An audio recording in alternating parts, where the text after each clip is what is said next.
Where would you like me to be, right here? That's fine. Either chair. And let's see, we need to find it. You got to go down, you have a card. My name is Grant Walker. I'm an attorney here in Phoenix. I've practiced law in Arizona for 30 years. For the last 10 years, my wife and I and a group of our friends have been heavily involved in humanitarian projects in Honduras, Nicaragua, and Mexico. And I started learning about immigration law and what we were doing to U.S. citizens and their families on the other side of the border.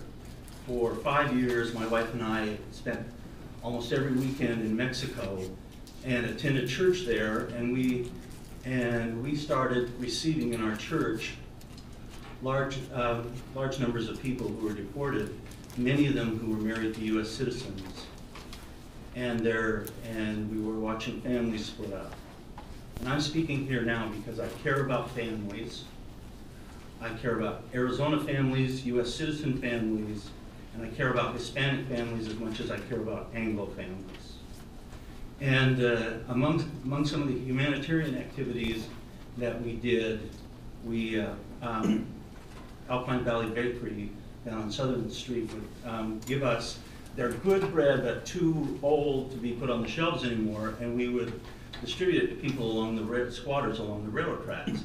And there we met a lady, a U.S. citizen from Mesa, owned a house in Mesa. She was living there because her undocumented husband had been deported. They were living there without running water, without electricity, and even though she was a U.S. citizen, she could not get her U.S. citizen, her Mexican husband, legalized in this country. So I started learning immigration law, and I signed up for an extensive course and learned immigration law, and I now practice some immigration law. And I'm here to tell you that for a great many of these people, there is no way for them to become documented. And I think we're all aware that, you know, starting in the early 60s, when the federal government canceled the Bracero program, which was a guest worker program we had, that we entered a period of non-enforcement. My friend Casey was in the Navy station in San Diego. His unit got called out to harvest lettuce in the lettuce fields in California.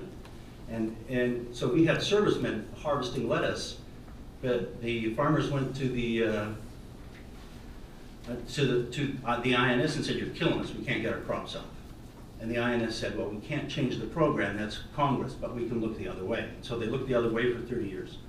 By now we have thousands, tens of thousands, who knows how many thousands of U.S. citizens married to undocumented people, families that are mixes, and they can't get their, and the law has arrived at the point where they cannot get their undocumented people legal. And so when we deport some of these people, we are de facto deporting U.S. citizens. I know personally of about a half a dozen cases where we got U.S. citizens living in Mexico because they've been deported.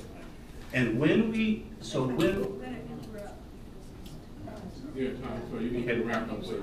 Okay, Okay. and so... We have to. Okay, thank you. So can you give us a minute warning? Yeah. I just. And then the lights, if folks aren't familiar with the light system, that's visible